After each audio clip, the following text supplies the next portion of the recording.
20 minutos apenas de que se pechan os colexios electorais, o que nos corresponde facer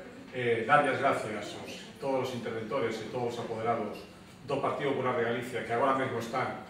en todos os colexios galegos facendo o seu traballo, agradecerlle o traballo que fixeron durante o día, o traballo que están facendo agora mesmo, por suposto. Creo que congratularnos da normalidade coa que se desenvolveu en liñas xerais esta xornada electoral en Galicia. Creo que unha boa noticia para todos que houbera esa normalidade e que todo aquel que desexara chegarse aos colexios electorais e foi moita xente a participar e exercer o seu dereito democrático voto o poidera facer sin ningún tipo de problema. Dito isto, creo que a vista das enquisas que se están coñecendo agora mesmo, igual que fomos prudentes mentras se coñecían as enquisas no tempo que durou a campaña electoral, tamén corresponde facelo agora. Non é menos certo que, polos datos que se van sabendo, creo que está claro que tanto os galegos e as galegas como todos os votantes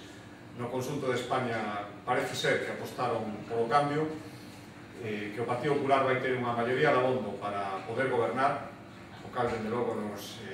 enche de satisfacción do Partido Popular de Galicia, así como comprobar tamén a vista dos datos que se van coñecendo que o Partido Popular de Galicia cumpliu os seus objetivos,